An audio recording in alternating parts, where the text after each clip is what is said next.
하나님의 말씀 봅니다. 하나님의 말씀은 고린도전서 15장 1절에서 11절, 신약성경 282쪽입니다. 형제들아, 내가 너희에게 전한 복음은 너희에게 알게 하노니 이는 너희가 받은 것이요 또 그 가운데 선 것이라.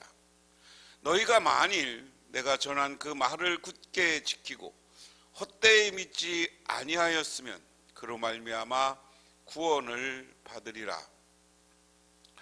내가 받은 것을 먼저 너희에게 전하였노니 이는 성경대로 그리스도께서 우리 죄를 위하여 죽으시고 장사 지낸 바 되셨다가 성경대로 사흘 만에 다시 살아나사 게바에게 보이시고 후에 12 제자에게와 그 후에 500여 형제에게 일시에 보이셨나니 그 중에 지금까지 대다수는 살아있고 어떤 사람들은 잠들었으며 그 후에 야고보에게 보이셨으며 그 후에 모든 사도에게와 맨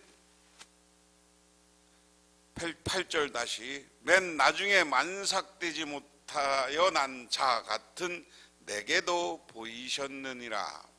나는 사도 중에 가장 작은 자라. 나는 하나님의 교회를 박해하였으므로 사도라 칭함 받기를 감당하지 못할 자니라. 그러나 내가 나된 것은 하나님의 은혜로 된 것이니 내게 주신 그의 은혜가 헛되지 아니하여 내가 모든 사도로 보아 더 많이 수고하였으나 내가 한 것이 아니요 오직 나와 함께 하신 하나님의 은혜로다. 그러므로 나나 그들이나 이같이 전파함에 너희도 이같이 믿었느니라. 아멘. 사도 바울의 서신은 제가 바울의 서신은 여기다 바울을 써야죠. 다른 서신들도 마찬가지입니다만은 투쟁 교설이다. 무엇과 싸우는 거냐? 교회를 분열시키고 교회의 문제를 일으키는 여러 가지 교리적인 문제, 그리고 여러 가지 믿음에 관한 문제, 은사에 관한 문제를 놓고 그거 아니야, 이래야 돼 하는 겁니다. 그래서 왜? 그렇지 않으면 교회가 깨지니까요. 그래서 사도 바울의 서신의 주제는 내가 지난주에 뭐라고 그랬습니까? 교회의 덕을 세우는 거다라고 그랬습니다.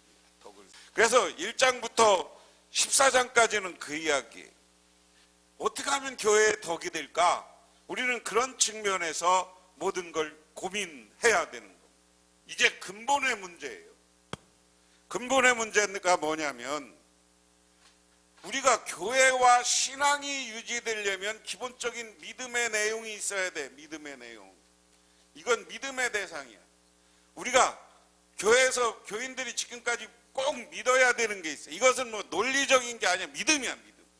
뭐냐면 예수님이 그리스도라는 거, 예수님이 구원자라는 거, 이거 믿어야 되는 거예요. 논리적으로 뭐 나중에 뭐 그리스도를 이렇게 엄청난 신학이 발달했지만 이건 그냥 믿어야 돼요. 또 하나는 예수님이 십자가에 못 박혀 죽었다. 십자가의 죽음을 믿어야 돼요. 세 번째, 예수님의 부활을 믿어야 돼요. 3일 만에 부활했다. 그리고 또 뭐냐? 승천을 믿어야 돼요. 예수님은 하나님 나라로 승천했다.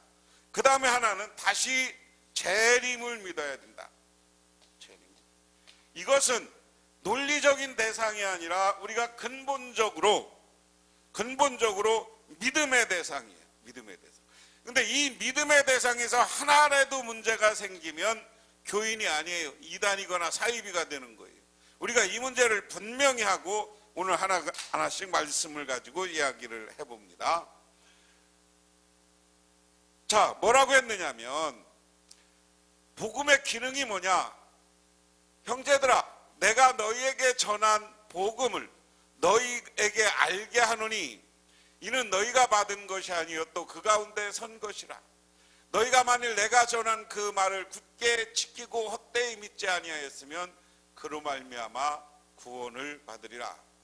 새 번역에는 형제자매 여러분, 내가 여러분에게 전한 복음을 일깨워 드립니다. 여러분은 그 복음을 전해받았으며 또한 그 안에 서 있습니다. 내가 여러분에게 복음으로 전해드린 말씀을 헛되이 믿지 않고 그것을 굳게 잡고 있으면 그 복음을 통하여 여러분은 구원을 얻을 것입니다. 제가 여기에서 제시한 이 5가지를 굳게 믿어야 우리가 구원받는 거예요. 그래서 우리는 그 안에 있어야 된다 하는 겁니다. 여러분이 내가 교재 그러면 생명의 삶이다, 두란노 출판사에서 나오는 것이다 이렇게 얘기하면 됩니다. 이제 바울은 새로운 주제에 대해서 언급한다. 바울은 그리스도의 부활의 의미와 그것이 그리스도인들의 신앙에서 차지하는 중요성에 대해서 설명한다 하는. 그래서 바울은 부활에 대한 고린도 성도들의 질문에 답변할 뿐 아니라 부활이 복음의 메시지 가운데 가장 중요한 부분을 차지하고 있다고 설명한다. 그러면서 오늘 바울은 복음의 4가지 측면을 설명한다. 오늘 1절, 2절에서 바울은 복음의 4가지 측면을 이야기한다. 그래서 오늘 사도 바울은 복음에 대해서 이렇게 이야기합니다. 내가 여러분에게 전한 복음은 뭐냐? 오늘 사도 바울이 너희에게 전했다. 여기 너희는 누굽니까? 고린도 교회에게 전한 것이다. 오늘 너희들 복음은 뭐냐? 내가 너희에게 전했다. 두 번째, 여러분 그 복음을 전해 받았으며 그 안에 서 있습니다. 자, 내가 너희들에게 복음을 전했을 때 너희는 복음을 받았다. 그리고 너희가 그 가운데 서 있다. 무슨 얘기입니까? 사도 바울이 복음을 전하니까 고린도 교인들이 복음을 받았어요. 그래서 복음을 받은 다음에 복음 안에 섰다는 것은 신앙 안에서 산다는 거예요. 신앙 안에서의 삶, 이렇게 우리가 얘기해야 돼. 그래서 너희들이 신앙 안에서 삶을 살아. 그런데 중요한 건 뭐냐? 이 3가지를 받으니까 그로 말미암아 너희가 구원을 받았다. 자, 쉽게 말하면 결론적으로 얘기하면 복음은 뭐예요? 복음은 구원의 소식 또는 구원의 길이야. 구원의 길. 이게 복음이에요. 오늘 이것을 전제로 생각을 해보면 됩니다. 그러면 우리를 구원해주는 복음, 구원의 소식인 복음을 사도 바울이 전했고 고린도 교인들이 받았고 고린도 교인들이 복음 안에서 신앙적인 삶을 살았고 그로 인해서 여러분들이 구원을 받았습니다. 그럼 오늘 두 번째 복음의 내용은 뭐냐? 오늘 3절에서 4절은 복음의 내용에 대해서 이야기합니다. 내가 받은 것을 너희에게 전하였느니 이는 성경대로 그리스도께서 우리의 죄를 위하여 죽으시고 장사 지냈다가 성경대로 사흘 만에 다시 살아나사. 자, 아까 복음의 기본, 신앙의 기본 원리 5가지 설명한 것 중에 앞에 2가지죠. 복음은 뭐냐? 예수 그리스도께서 이 땅에 오셔서 우리 죄를 위하여서 죽으셨다. 그 다음에 복음이 뭐냐니까 성경대로 우리 죄를 위해서 죽으시고 무덤에 묻혔다가 사흘 만에 무덤에서 사흘 만에 부활했다. 이게 가장 큰 복음의 내용입니다. 그래서 오늘 말씀에는 계속해서 바울은 복음의 진리로 수용된 핵심 고백을 전개합니다. 바울은 자신이 받은 것과 동일한 메시지를 고린도 성도들에게 전합니다. 바울은 그리스도의 죽음과 마찬가지로 부활 사건의 의미를 이해할 때 구약 성경이 우리에게 해석의 토대를 제공해 준다고 설명하고 있습니다. 그리스도께서는 스스로 살아나신 것이 아니라 하나님의 능력으로 살아나셨다 하는 겁니다. 그 다음에 5절에 대해서 이제 부활에 대한 증언 이야기입니다. 이건 새 번역으로 우리가 살펴보겠습니다. 부활에 대한 증인인데요. 게바에게 나타나시고 다음에 12제자에게 나타나셨다고 하는 것입니다. 그 후에 그리스도께서는 한번 500명이 넘는 형제 자매들에게 나타나셨는데 그 가운데 덜어는 세상을 떠났지만 대다수는 지금도 살아 있습니다. 다음에 야고보에게 나타나시고 그 다음에 모든 사도들에게 나타났습니다. 그런데 맨 나중에 탈이 차지 못하여 난 자와 같은 자에게도 나타나셨습니다. 이 단락은 예수님의 부활이 진리임을 보증하는 핵심 증인들의 목록이다. 예수님이 500여 명에게 동시에 당신을 보여주신 일에 대해서 다른 언급은 없지만 아마도 이들 중에 많은 사람이 여전히 살아서 바울의 주장을 고린도 성도들에게 증언해 주었을 것입니다. 바울은 맨 나중에 자신에게도 부활하신 그리스도께서 나타나셨다고 고백합니다. 이것은 바울이 다메섹으로 가는 길에서 부활하신 예수 그리스도를 만난 사건을 가리키는 것이 분명합니다.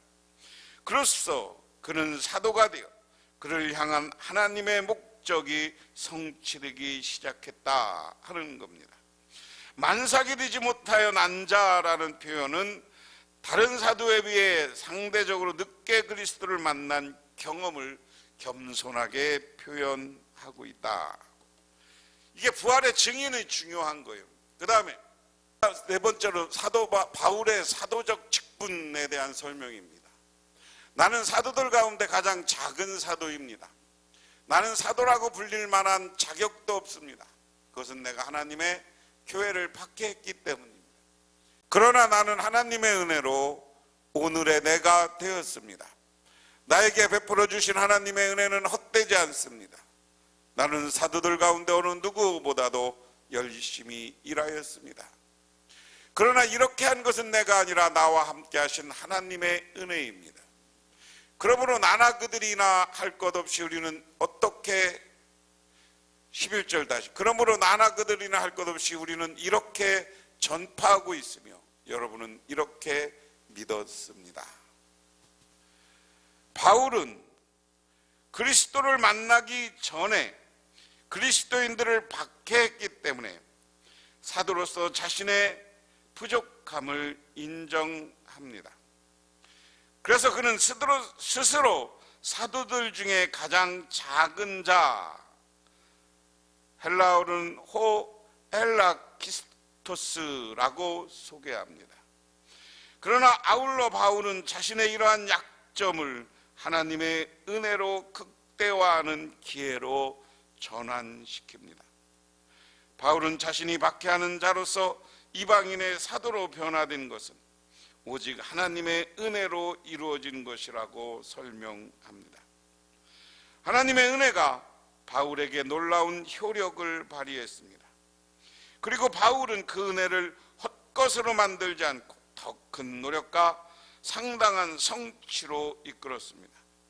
바울은 복음의 진보로 인해 어떤 사도가 더 인정받느냐는 관심 없고 오직 복음이 전파되는 데만 관심을 가졌다 하는 겁니다. 그래서 오늘 말씀으로 중요한 건 크게 부활이 뭐냐, 우리가 뭘 믿고 있는 거냐. 그 믿음은 예수 그리스도가 이 땅에 오셨고 우리의 죄를 대속하여서 십자가에 못 박혀 돌아가시고 무덤에 들어가셨다가 그분이 3일 만에 부활한 것이다. 이 부활은 누구냐?